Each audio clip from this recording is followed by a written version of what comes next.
కైనా non veg కర్రీలోకైనా tasty అయిన bagara rice ఉంటే ఆ కర్రీ టేస్ట్ అనేది ఇంకా పెరుగుతుంది కదండి.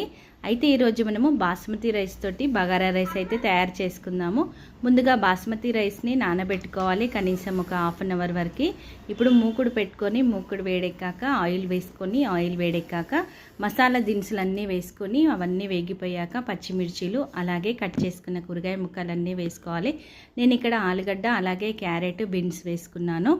అలాగే అవి వేగిపోయాక దాంట్లోకి 1 గ్లాస్ బియ్యానికి 2 గ్లాసుల వాటర్ అయితే యాడ్ చేశాను. పాత బియ్యం కాబట్టి మీరు కొత్త బియ్యం అయితే 1.5 గ్లాస్ వాటర్ని యాడ్ చేసుకోండి. తగినంత ఉప్పును వేసుకొని నీళ్లు బాగా మరుగుతున్నాక మనం కడిగి పెట్టుకున్న బియ్యాన్ని వేసేసి కొంచెం సేపు ఉడికించుకున్నాక ఫ్లేమ్ని తగ్గించేసి లో ఫ్లేమ్లో మనము బియ్యం ఉడికేంత వరకు ఉడికించుకోవాలి. పైనుంచి కొంచెం నెయ్యి వేశారనుకోండి టేస్ట్ చాలా బాగుంటుంది. అంతే అండి, ఎంత టేస్టీ అయినా